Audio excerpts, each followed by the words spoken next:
You are listening to Be Amplified, the podcast with Brie and Thais, episode number 5. Hey Amplifiers, welcome to Be Amplified, the podcast. My name is Thais. And I'm Brie Seeley. We are the co-founders of the Amplify Collective, a movement aimed at radically disrupting how purpose-driven women connect and operate in the world. Because we believe it's not just what you do, but who you are that matters. Each week, join us for messages and interviews that will leave you feeling amplified and ready to change the world. Let's do this. We're coming to you from always sunny Los Angeles, and it's a beautiful day, as per usual. It is a beautiful day. And we could not be more excited for today's show and today's guest. Hillary Gadsby is going to be sharing her secrets to how to live an inspirational and badass life. Be prepared. So let's get into it, girlfriend. So today, Thais and I are talking about one of our favorite topics, and part of the reason that we started the Amplify Collective, and it's the whole women supporting women movement. What? Okay, so first off, I know that you have so much to say in this, and we're going to let you go into your little soapbox for a hot second. And I'm just going to say this. There is no way we're going to see global change on the level that we desire with equal pay here in the U.S. or wherever you are. There's probably some form of inequality going on between men and women, especially let's say in the Middle East, where women can't even own property or drive. It hasn't even been 100 years yet since we got the right to vote here in the U.S. So we have a long ways to go, and we're not going to get there if we do not come together and support each other in a big way. So, Brie, go for it. I mean, so this whole women supporting women movement, I'm really surprised that it hasn't happened sooner.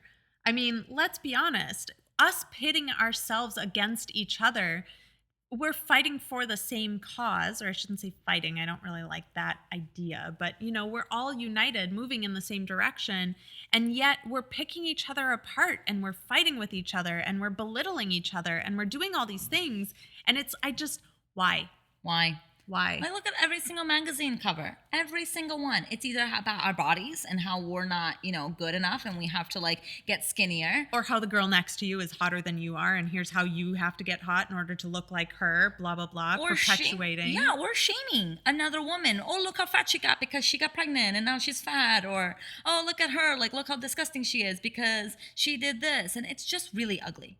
So one of the things that I have talked extensively about, I wrote a big blog about this a while back, is really the opening up the conversation between women about having collaboration over competition. I think this is one of my most favorite things, and it's becoming so apparent in everything that happens. And I know our guest today is huge in having collaboration between women and really how much more powerful we are when we come together for a common good, as opposed to even fighting for the same thing, but independently of one another. So, Brie, I'm going to play devil's advocate for a minute, all right? Because I believe that competition is how our economy works. And, if we have limited resources and we have limited clients and we have limited blah, blah, blah, how can I collaborate with you without you taking away from me?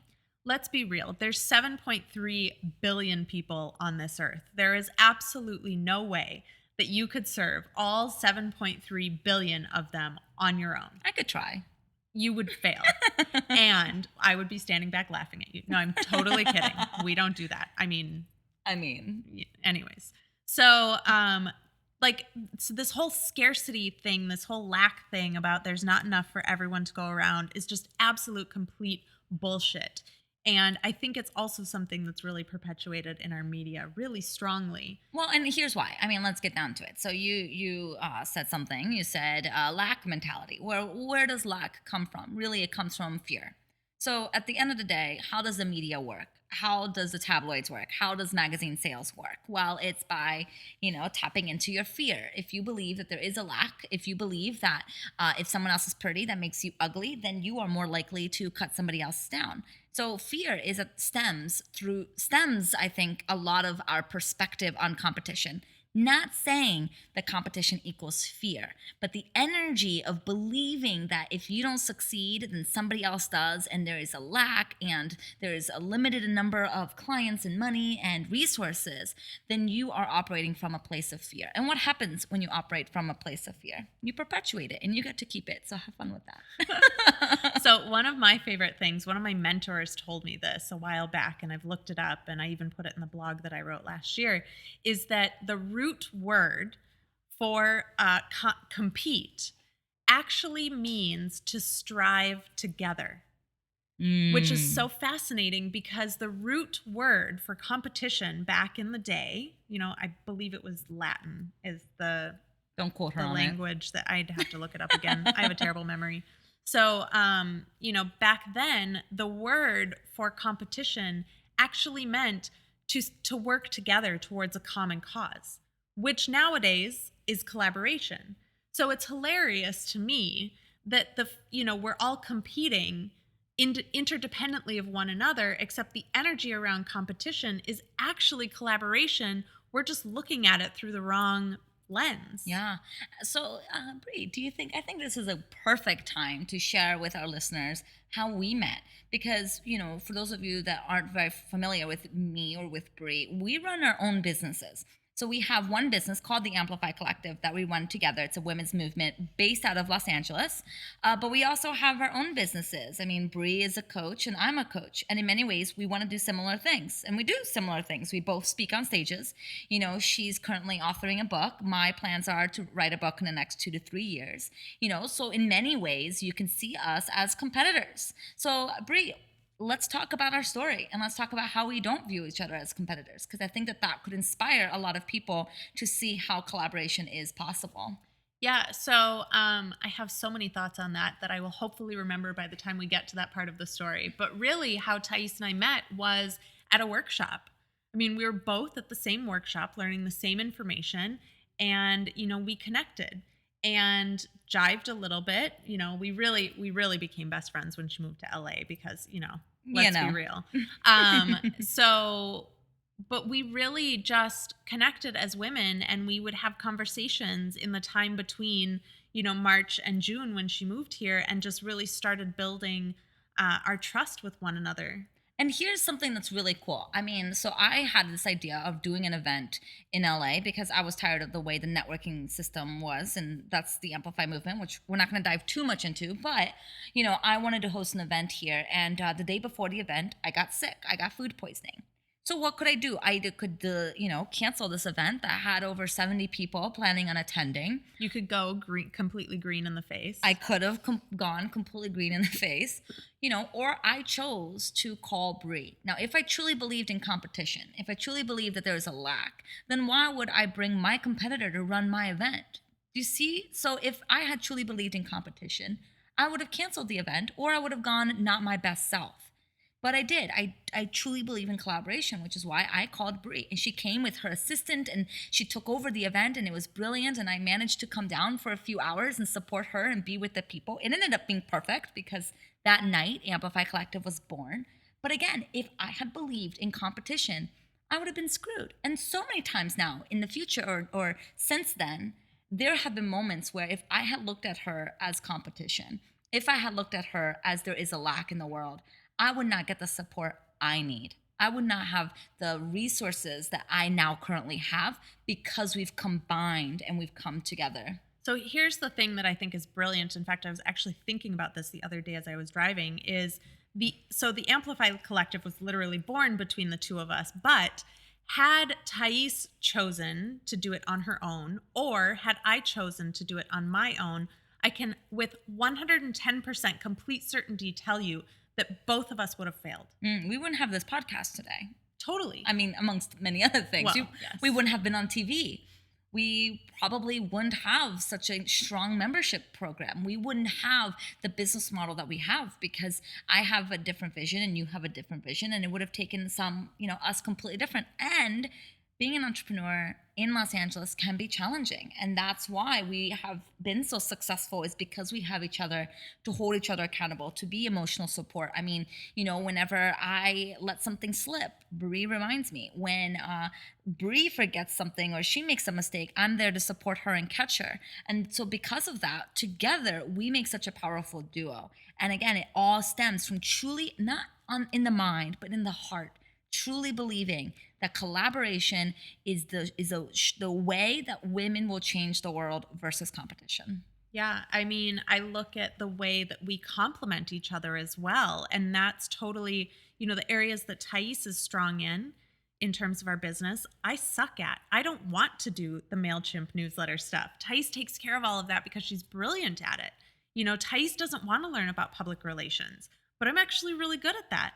So I take care of those things. And the way that she and I kind of vibe off of each other to support one another, not only in our independent businesses, but also together as business owners and co-creators, is just amazing. And like I said before, we literally would not have the Amplify Collective today if we weren't doing it together, because there is no way that either of us could shoulder the burden of this project on our own. Oh my goodness. And what also feels really good about my relationship with Brie and our partnership is that we're not just business partners. We're also soul sisters. We're also really good friends.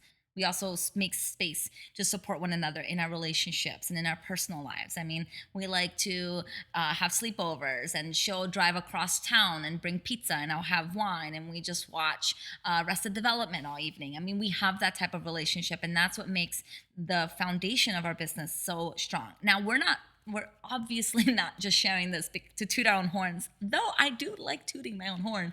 That is true. She does. It's part of why we love sharing our process together, is that we have had women come to us and say that they're inspired to create similar things in their lives because of what they see Thais and I doing in our lives. I mean, really, truly, look in the media. How many women do you see coming together and collaborating in the ways that we are? I mean, we know of a few, Yeah. but for the most part, it's really, women are not collaborating on such a deep, intimate level.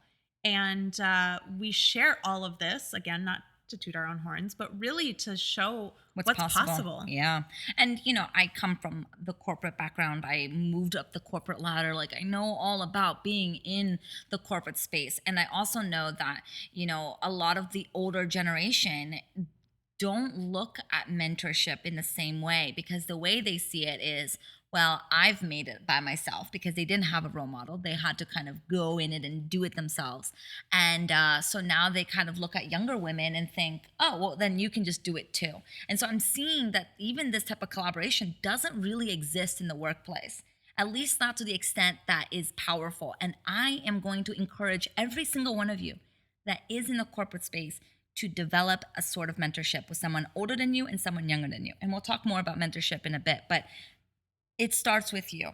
It starts with you deciding that you are worthy of being a mentor and you are worthy of having a mentor. And the more that women can support one another in the workplace, the more we live in our strengths, because one of our biggest strengths as women is collaboration, is teamwork. We're really good at teamwork, and we don't allow ourselves to have this strength if we believe that we have to compete with our male colleagues and our female colleagues. It's important that we look at how we are looking at our colleagues, whether you're an entrepreneur or not, and really seeing if you believe that they are part of your team or if they are against you. And if they are against you, then my love, look again, because you're only going to create strife in your life. You're only going to create from that place of fear, and that does no one any good. Yeah. Mic drop moment? Is that what that was? Just giving a little pause for everyone to kind of let that sink in a little bit. No, all right, let's take a pause. So the thing that I was mentioning earlier that I wanted to not forget to say. Oh, good, he didn't forget right it. Now. Yay. Well, hopefully this will come out as eloquently as it was in my head I'm sure earlier. It will. I have a memory of a fish. Oh, look, a sign. Oh, look, a sign. Yeah, I know this. Oh, look, a sign. This is why we write everything down. Yeah, everything gets written down. So another thing that I really love about our relationship is that even though I see us as equals, we also mentor each other in different ways. Oh, because yeah. some of the places where, I've taken off in certain areas, Thais strives to. And some of the areas that she's taken off in, I strive to. Okay, Brie, I'm sorry. I have to interrupt you. Can I share a story that I don't think you know? Maybe. Sure. Because it goes into this topic so beautifully. Okay. So this was a couple months ago. We were in business. We were doing what we do. And there was a moment where I felt so triggered by how brilliant you are. And I was feeling so much lack and and we'll talk a little bit too about how to not get jealous and how to overcome jealousy, because this is totally a part of it. I was feeling so triggered. I was like, oh my gosh, Bree is so good at PR, and she's so good at writing pitches, and she's so good at, writing these media thingy bobbers, and I know nothing. And she has so many connections, and I know nobody, and I contribute nothing to this relationship. And I had that moment. And part of my process work is to let it out, is to unburden myself. And so I rallied those nearest me. I talked to my boyfriend and a couple of my other dear friends, and I really let it out. And I told them how jealous I was and how little I felt.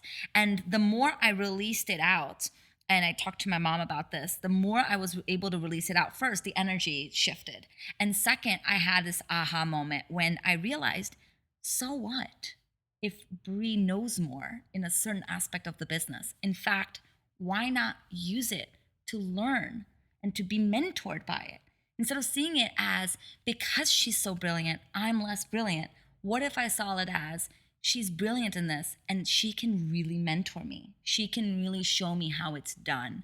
And since that moment, I've looked at Bree in a whole different way. Now we add not just business partner and soul sister to the mix, but we add mentor-mentee, where in many ways, she is mentoring me. I've never led an event that had 100 people before. And then we did 2 in the past 6 months. And I learned so much of the process from Bree. Does that make me a lesser person? No, it just means I'm not as experienced. And that's okay, because now I have someone that can teach me how it's done so that I can do it eventually on my own if I choose to. And the beautiful thing is, between Thais and I, we do this great dance of, I might be mentoring her in one area and she might be learning from me. And then, in the same breath, we can switch and she can be the mentor and I can be learning from her about something else. I mean, there's so many areas that she is super strong in that I, haven't cared to learn or don't want to know about or whatever. And she is able to then rise up and be the mentor in that situation. And so the two of us have this really beautiful, almost fluid dance that we do switching between these roles for one another and really supporting each other in such deep and expansive ways. But again, this would not have been able to happen for me. I would still be triggered, and then it probably would have ruined our relationship had I not learned how to overcome jealousy. And so that's kind of, I think, something that's really important for all of us to have a handle on. How do you overcome jealousy? How do you overcome, seeing other people have such successes? You see your colleagues being on TV, and you see, people that have been in business a lot shorter than you get recognition, or you see your colleagues get the promotion over you. And how do you hold space for other women's successes when you want that so bad? I mean, that is really the conversation when it comes to collaboration over competition.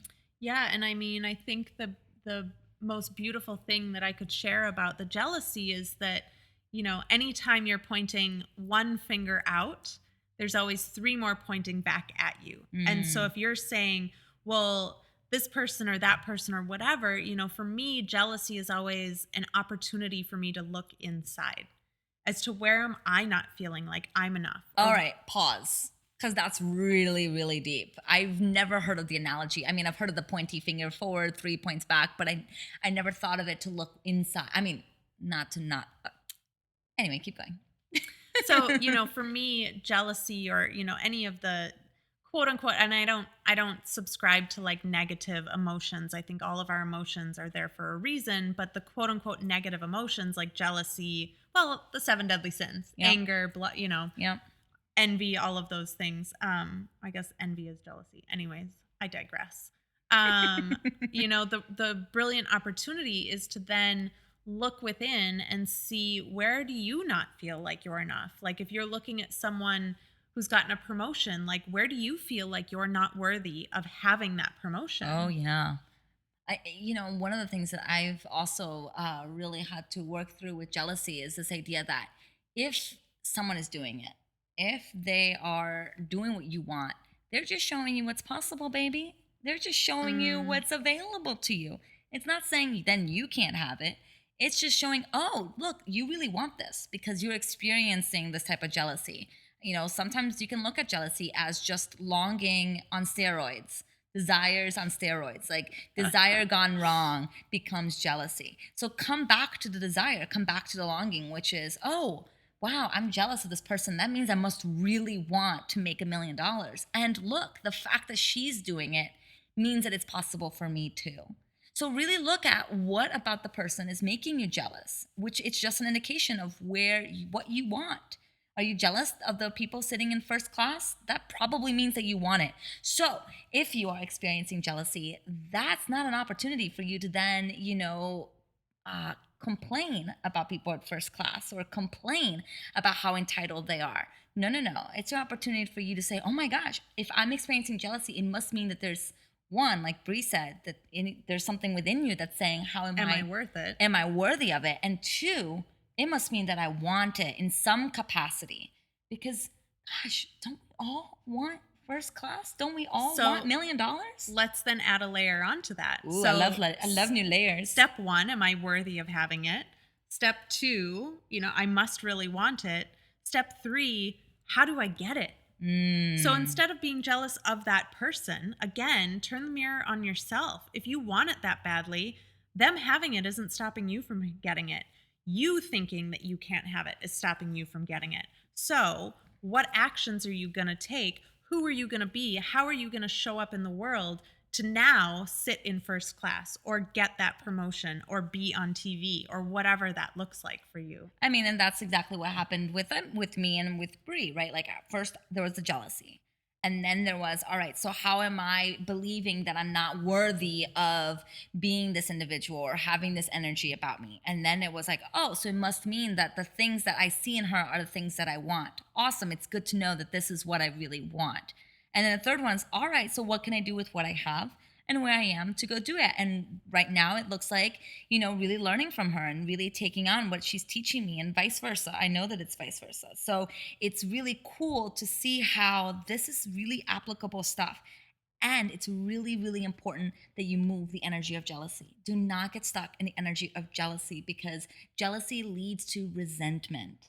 And resentment is the what's the termination? No, the termite. It's the termite of your house. It comes in, it eats away at the wood, and before you know it, you have a completely bad foundation. This is such a good conversation. I know, this is so good. I'm loving this. So I do want to bring up, so Thais was talking earlier about mentorship, and I want to bring up mentorship a little bit more. And what Thais mentioned was having, a mentor above you and a mentee below you. And I fully subscribe to this idea that the people above you, so-called above you, I don't necessarily believe in hierarchy, but whatever, that's a different conversation. So the people that are a little bit further along than you can pull you in the direction that they're going. And then it's your opportunity to bring someone up behind you and kind of pull them with you as well. And this idea of the collaboration is that if the three of you are moving together in the same direction, that's a movement. Far more powerful Yeah. than if each of you are trying to do it on your own. Yeah. I mean, and you learn from their mistakes. They tell you the shortcuts. I mean, that's why we are coaches. That's why we believe in the coaching model, because we know that we've gone through so many mistakes and we've done such deep unearthing within ourselves that we know how to help you navigate the same terrain. We're all the same. We're all the same. We're all one. We're all, as much as we think that we're unique, and we are unique and we're special, we're also all the same. And so when you can see someone going through a similar struggle that you've been through, why not help them? Of course, make sure that they want it. because there's nothing worse than giving advice or receiving advice and the other party unsolicited. Exactly. So you want to make sure that if you are entering a mentorship relationship, it's understood from both ends. Totally. And so, Thais, have you ever asked someone to be a mentor in your life?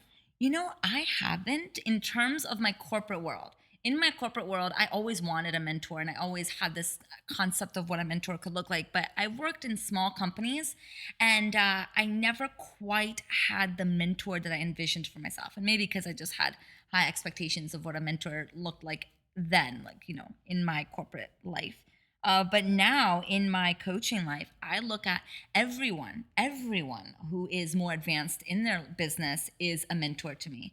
And I have, you know, spiritual teachers that I've taken on. I have coaches, I have masterminds. I mean, I have all sorts of support and resources around me of women who know what they're doing, who've done it longer, who can support me, who helps me answer the questions and gets to things right away. So I don't have to run in circles. I mean, since when do we feel like we have to make the same mistakes in order to learn? Like, you do not, history does not have to repeat itself. We do not have to have a World War III to learn the lessons of why World War I happened. You know what I mean? Wasn't it Einstein that said that the definition of insanity is doing the same thing over and over and over and over and over again and expecting different results? Exactly. So, you know, part of this conversation of the collaboration over competition is really having to do with communication.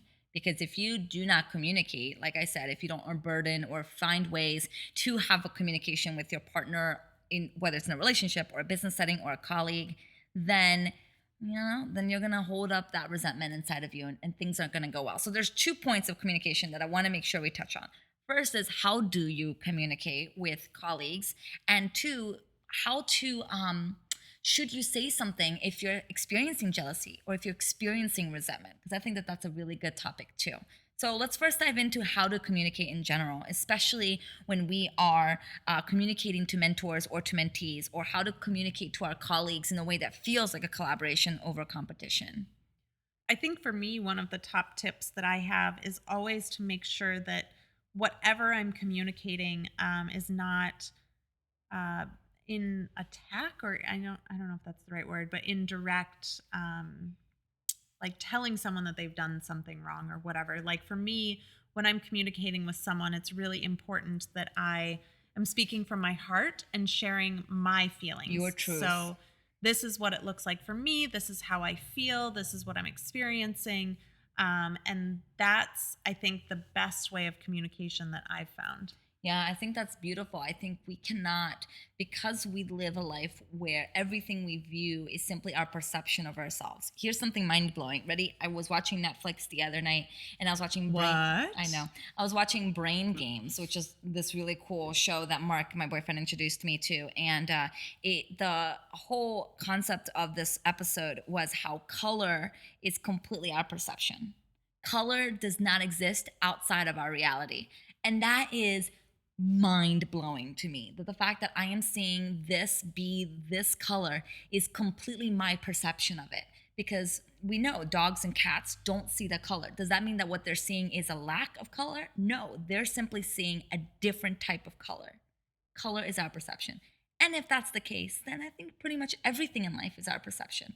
It's our view of it. So if we are viewing a scenario in one way and someone viewing is a scenario in a completely different way based on their experiences and their stories and their beliefs, who's right?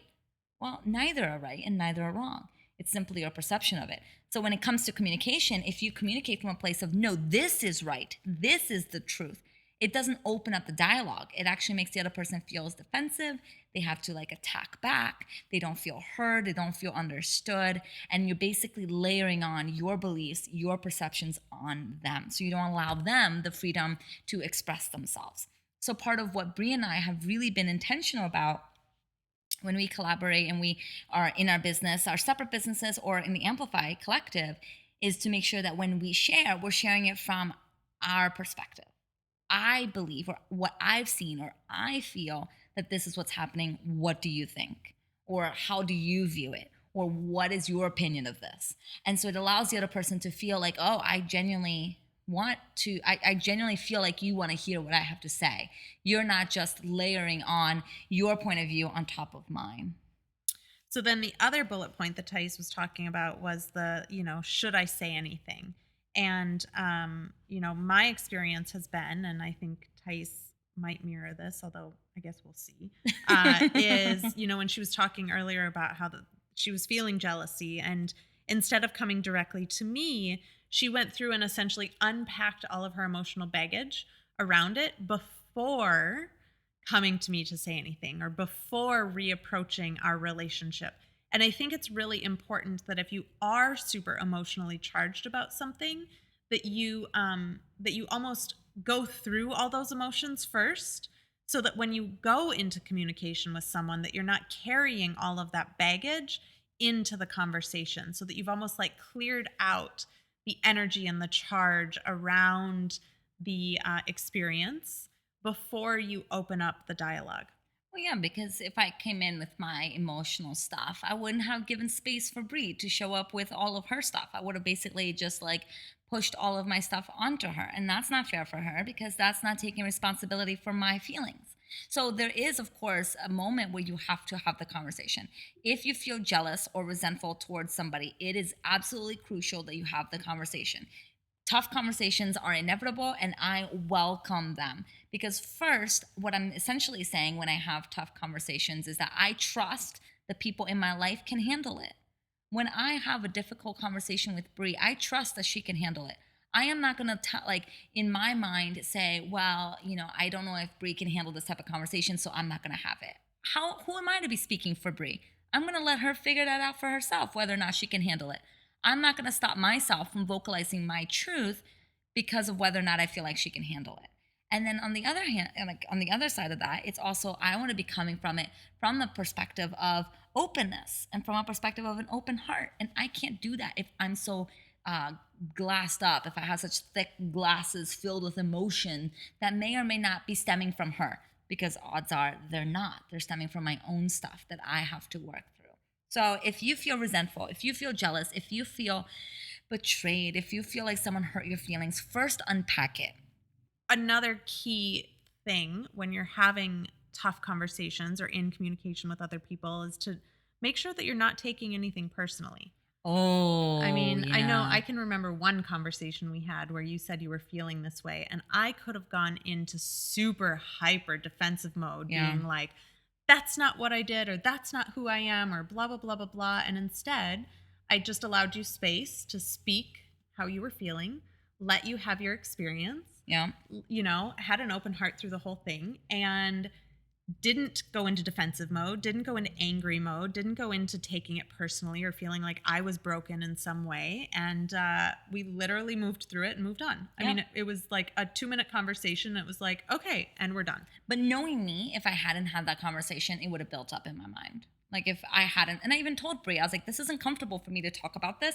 I would much rather run away. I'd much rather, pretend it didn't happen. But it's important for me to vocalize this because not only do I trust that this relationship can handle it, but I also, for my own needs, for my own boundaries, I need to express my truth because this is how I'm feeling. And so then I shared, I'm feeling this way, and this is what happened, and this is my interpretation of it. And I understand that much of this is my own stuff. And I just think it's important for you to know going in the future that this is what it looks like. And then, of course, Brie could have taken it personal. So it's important if you're in the receiving end that you really breathe, you stay grounded, and you acknowledge that this has nothing to do with you, even if the person is attacking you. Because, let's be real. My immediate propensity was to go into defensive mode because that's really what we're taught. Like, it's really cultural programming. That's how, we're supposed to react. And it took everything in my power. I was sitting in my car to breathe and hold my tongue and just allow Thais to speak and just be present with her through the experience. So you have to make sure that if you're in the receiving end, that you're in a place to receive it. And be honest with yourself. If you're not, if you're taking it personal, then say it. Say, I hear you. I hear that this is going on for you. This is really bringing up a lot of things within me. I'm taking this really personal. Let's take a break. Let's take a pause. Give yourself the space to pause. I don't think we do this enough. Listen, there's so many times I've gotten on a conversation with somebody and they've had weeks to think about this. They've had months to think about what they're going to say to you. And then you're on the phone and you're expected to respond right away. And you're expected to be this cool, collected person right away. That can't happen. That doesn't often happen because you didn't know that this was coming. So the best thing that you can do is say, all right, I hear you. Thank you for bringing this up to me. I need some time to think about this. Let's touch base next week, or let's touch base in an hour. And then you can have your time to process your stuff so that you can then get back into the conversation clear-headedness. This is so important for us coaches because when our clients come and they want to cancel the contract, when our clients come and they have a problem with how the program is turning out or whatever problem that they are experiencing, if you come in attacking them or taking it personal, you're not being a coach to them. You're not doing your job because as a coach, your responsibility is to be coaching your client even through these conversations, even through the money conversation, that you are the coach. So if in that moment you don't feel like you're a coach and you're taking it personally, then it's time for you to step back. I hear you. I know what you're saying. I need some time to think about this. Let's touch base. And this is how we really maintain integrity in our relationship.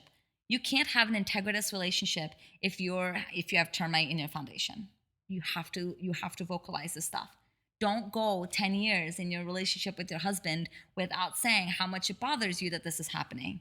Speak up. Trust that the relationship can handle it. It's so, so important. Yeah, I feel like communication is like the exterminator to the relationship termites. Oh my God, I love this so much.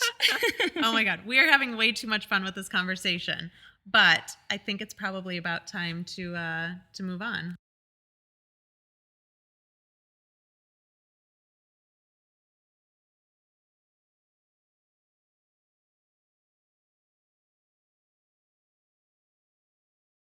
Bree, I am so excited for our guest today. Really? Tell me more.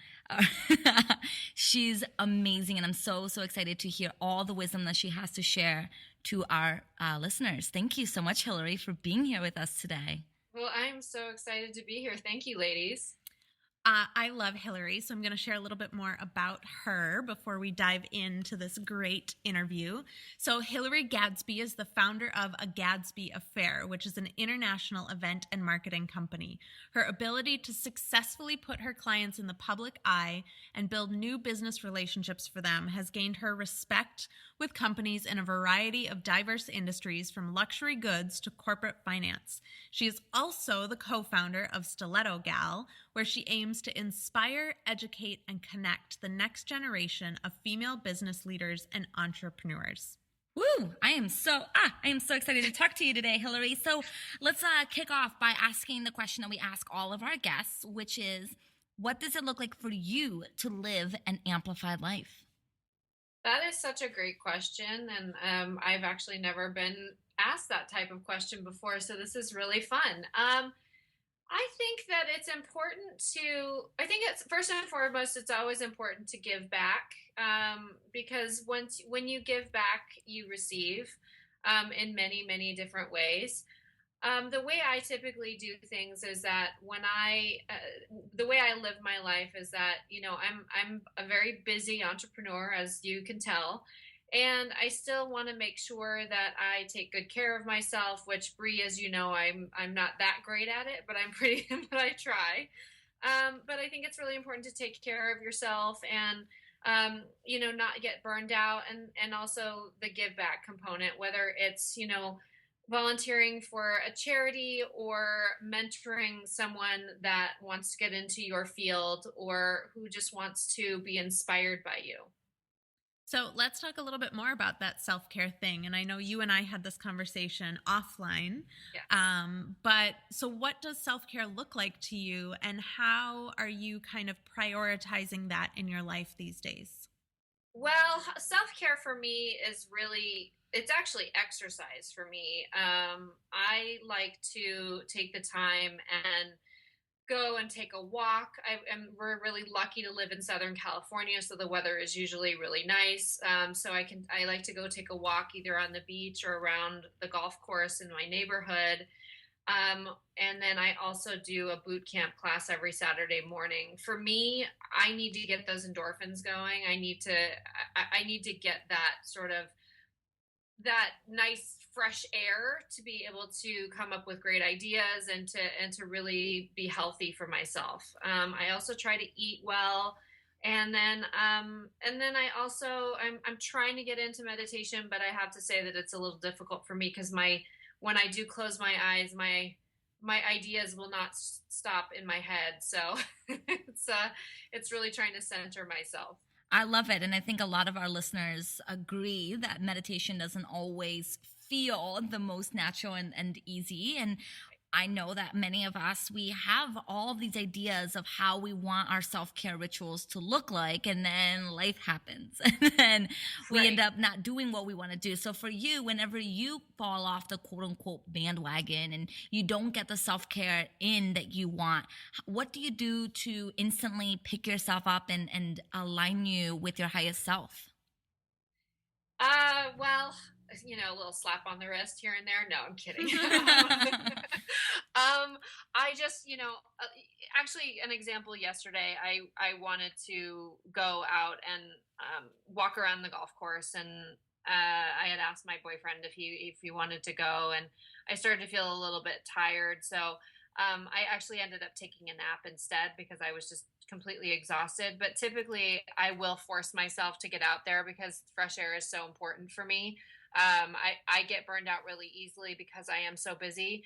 So the fresh air is really where I need to go. And so if I've got to do it in the morning, then I'll do it in the morning. If I do it in the late afternoon, especially considering it's daylight savings for us now, I can do it in the afternoon and it's still nice and warm out. So like I said, fresh air and exercise is the best thing for me. And I just have to push myself, and you just have to hold yourself accountable. Yeah, totally. So, I know you've, mentioned burnout a few times, and I know that's something that is so common nowadays for women because we're taught to like do and go and push and keep going. I'm curious to know, are there any markers for you, like when you're approaching burnout, like things that kind of tip you off to the fact that that might be coming, and how do you counter that? Or like, are there any rituals or habits that you have to kind of stay out of that extreme state? It's tough.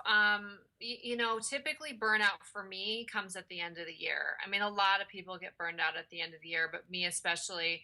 Um, One thing I can say is that when I was only doing my events and marketing firm, I got burned out a lot easier. But with Stiletto Gal, I'm so empowered and inspired by the people I meet, especially the two of you. I get Oh, to meet all thanks. kinds of amazing people every single day, and I think that it's just the new people that I get to meet when I do my business, and when I go out and I network and I go to parties, the especially around December, the Christmas parties. That's really how I stop the burnout, is by meeting new people, because then you just get re-energized by what everybody else is doing. It's so great. Yeah, I feel like a lot of when we surround ourselves by people and women who are doing big things, it's nice to be able to ride that energy and to get lifted by that energy. Agreed. So tell us more about Stiletto Gals and what inspired you to create this organization. So Stiletto Gal again is all about inspiring, educating, and connecting the next generation of female business leaders and entrepreneurs. And we provide content. So we have our online content. We're actually in the middle of rebuilding our website, so it'll be launching at the end of May. But we provide content for entrepreneurs for both life and business. We are launching a podcast in the next couple of months as well. Woohoo. Yes, woo! You guys will be definitely on it. And then we also have our speaker series called Power of W, which is with the Los Angeles Business Journal, which is every month. And we bring in inspiring women to speak and learn about what their story is. And so that's kind of what we do on a daily basis for Stiletto Gal, on a monthly basis. And then I started it because I was working with a lot of companies who wanted to target women, and I realized after starting the blog, which I was sitting in a cafe with a friend of mine, and she said, "I love your stilettos," and the name just sort of popped in my mind, and I just thought, there's got to be something I can do with this. Maybe I'll use it to market my marketing firm. And so I started doing that, and then I just realized that there was so much more that I could do, and I had so many young girls wanting to do what I do and asking me to mentor them. I thought, why not create a platform for this and be able to provide the tools and the inspiration and the connections for these young girls.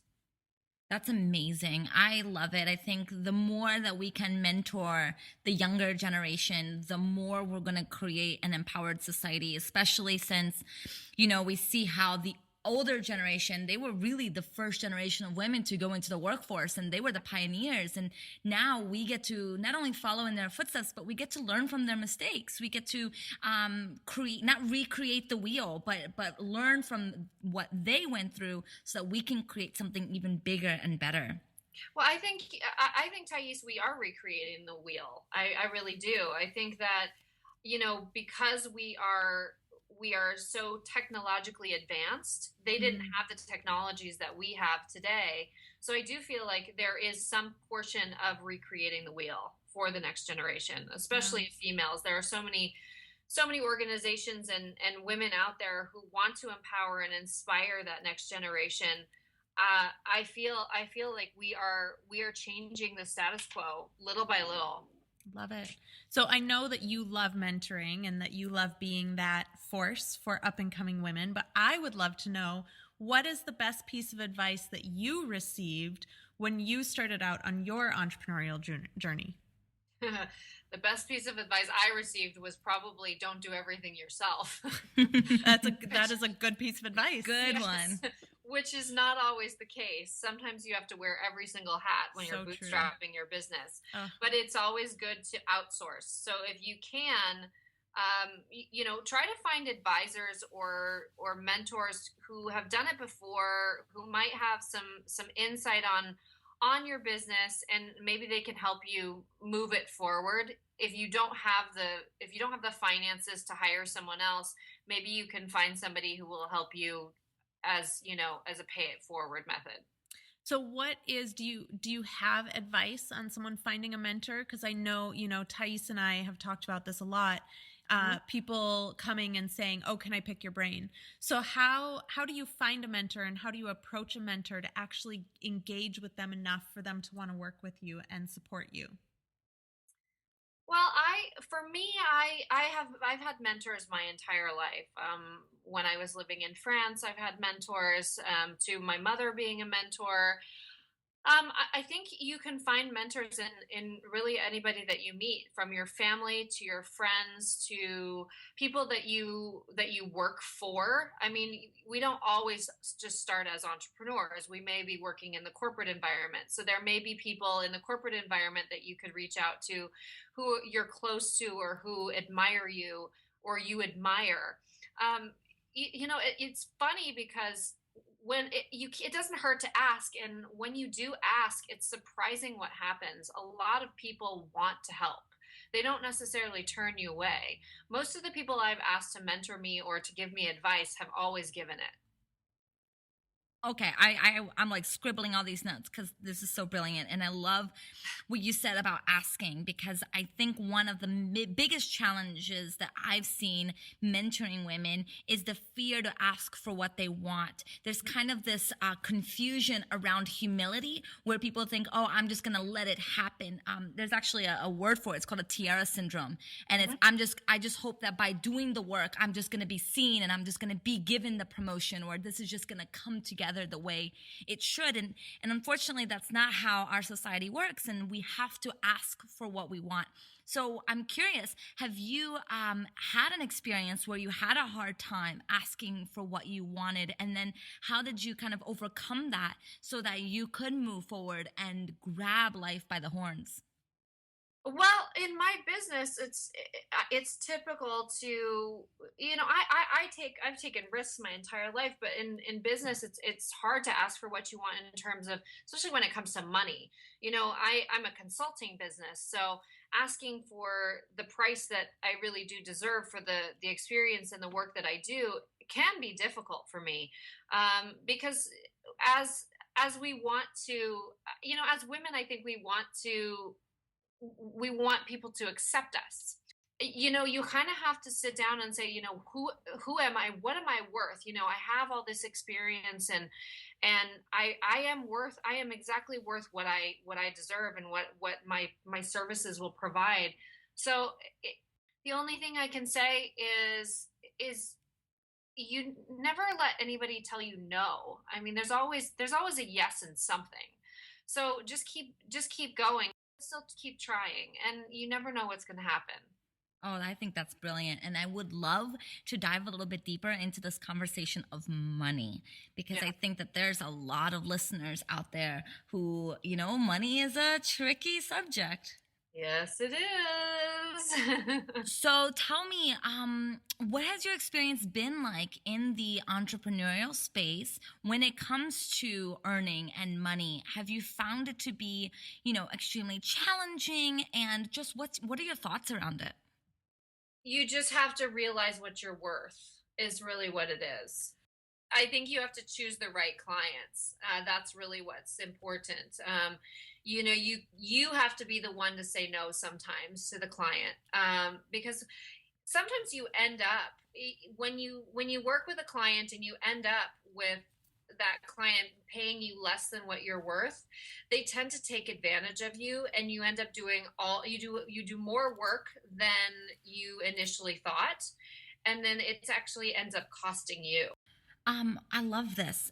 Let's switch gears just a little bit, Hillary, because I'm really curious to know what brought you into being an entrepreneur and starting your own business. What inspired you to do that? Well, I actually started out as an entrepreneur when I was 11. Oh my goodness. So my mother has always been an entrepreneur.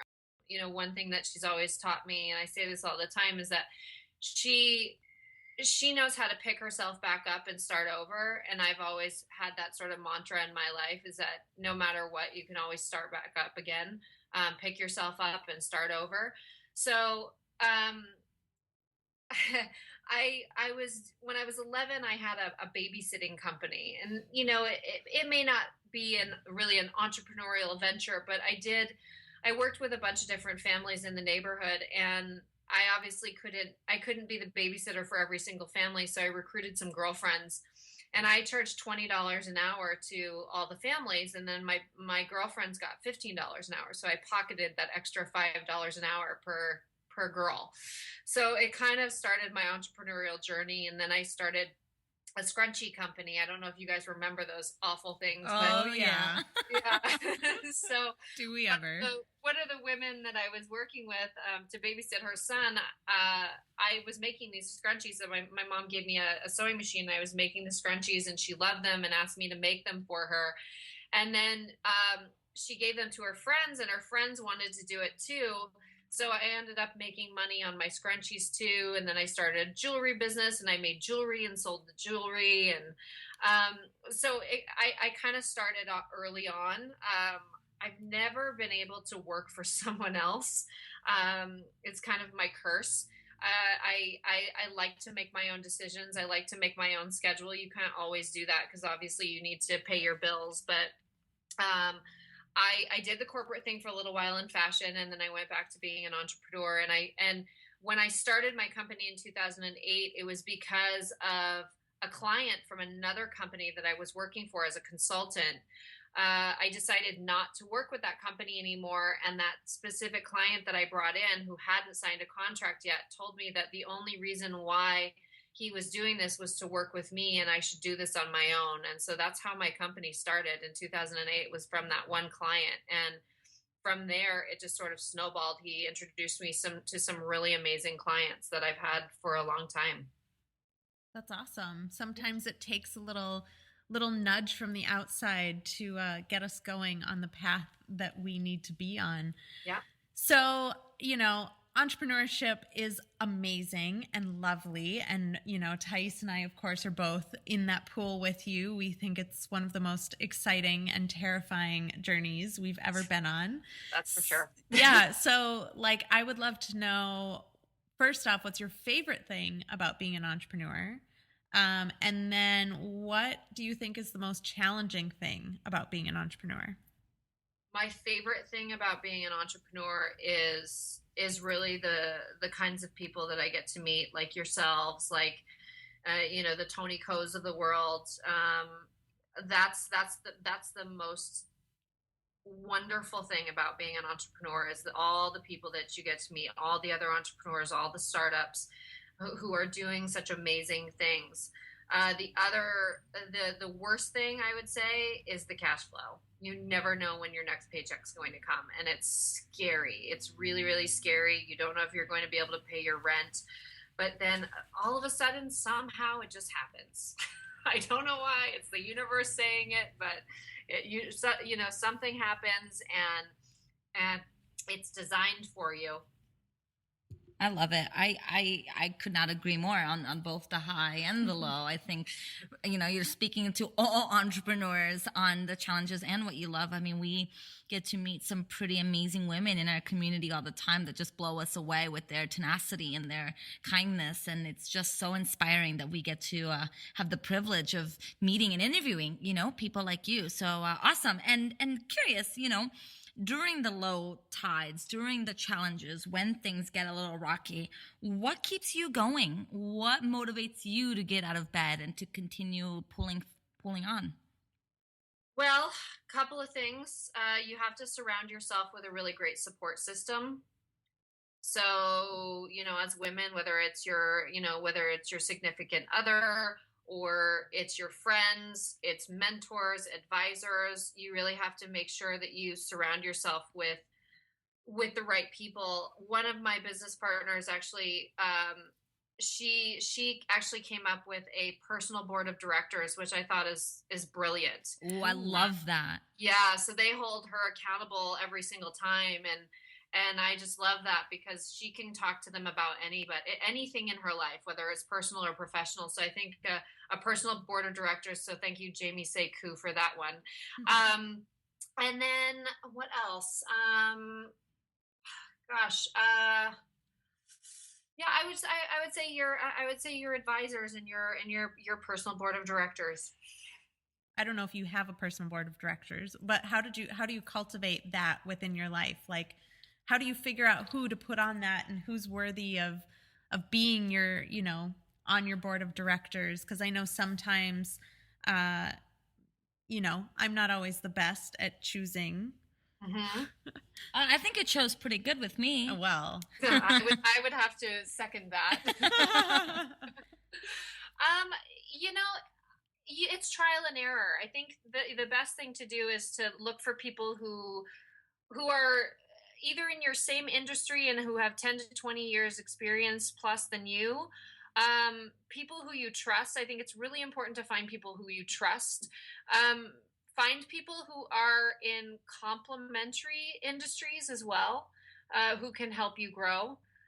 That's typically what I've done. I have both men and female mentors and advisors. I've since the beginning of my business, I always make sure that I ask them for advice before I make any big decisions. I mean, right now I'm actually working on dissolving my marketing and events firm and putting everything under Stiletto Gal. So that's kind of hard. After 8 years of business and dissolving the company name and putting it under another and adding partners, it's really scary. And so you have to talk to your advisors, whether they're attorneys, whether they're your CPAs, whether they're, your mother, your father, whoever you feel most comfortable with. Yeah, I couldn't agree more. I think, having Bree here holding me accountable, because, we run the Amplify Collective, but we also have our own separate business, and keeping each other accountable and supporting each other and really being able to show up fully for each other, I think has been the most instrumental thing that has supported my life and my separate business and the Amplify Collective. That's amazing. Yeah. So let's talk a little bit more about that fear, because I think many people who are listening have experienced at one point or another this, oh my gosh, I'm going to have to change everything and convert my business or move out of this relationship. what has helped you stay really grounded and sane through the transition? Having the right partners surrounding me. I'm really lucky. The two people that are part of my company, Stiletto Gal, my two partners, are very strong women, and they're my rock. And then also, my boyfriend is a huge helper in that too. I mean, he keeps me sane, and and let's you just have to realize that it's sometimes things are for the best, and when you add amazing people to your life or your business, many things can happen. So you've indicated a few times that there's some changes coming up, and so can you tell us like what we can expect from the new Stiletto Gal, and what's coming down the pipe in just a few weeks now at the end of Sure. May? Well, our website is being transferred into a full-on media company. So from a WordPress blog, we're going to have everything that you would ever need as an entrepreneur on the website, including all of our events, past and present, future stuff, videos. We're going to be having a lot of contributors talk to you about their experiences. So we have one of the things we are going to have is called the Startup Diaries, written by a girl named Yola Robert. She is working with us on content, and it's all about her entrepreneurial journey. She's in her 20s, in her early 20s, and she's going to be talking to you about being a tech entrepreneur, which will be really fun and great stories to follow. We're going to be having also other contributors. The Stiletto Gal, they're kind of the ambassadors, I guess you could say, who are going to be giving advice on every aspect of being an entrepreneur. We are in the middle of transitioning for our speaker series to even bigger platform, and so everything is risky and scary, but so exciting at the same time. And, the only way to learn from something is if you fail. I love it. Oh, that's such a powerful message. So we have one final question for you. Sure. It sounds like you have a lot. You have a full plate. There's a lot going on in your life. And I'm curious, how do you stay organized? How do you keep everything in line? I have a calendar that I keep, and then I have a Google Doc spreadsheet. Actually, Jamie put us onto this, and it's a very detailed spreadsheet, project calendar, everything that's going on and everything that needs to be done. So we all hold each other accountable. We know what we have to do. It's really important to have. I mean, it can even be just a spreadsheet if you need to do that. But there are many different project manager, Insightly, that are Sugar CRM, really great free tools that you can use to keep yourself in check. Yeah, having accountability is such a key thing. I know Thais and I have like a shared calendar that we use to make sure that we're, splitting tasks and making sure that everything gets done. And I totally community and having a shared calendar definitely is what keeps us going and on track. So Right. Well, we want to say thank you so much for being with us today. Your insights on entrepreneurship and mentorship and even self-care, it's been really amazing. Thank you, ladies. It's been so good to have this conversation with you, and I can't wait to see you and see what you guys are doing next. Well, so share with everyone quickly where they can find you and how they can connect with you a little bit deeper. Sure. So you can find us on social media at The Stiletto Gal on all platforms, Facebook, Twitter, and Instagram. You can find information about our events on Facebook, so at The Stiletto Gal, or on my personal page, Hillary Gadsby, and our website, stilettogal.com, and it's STILETTOGAL.com.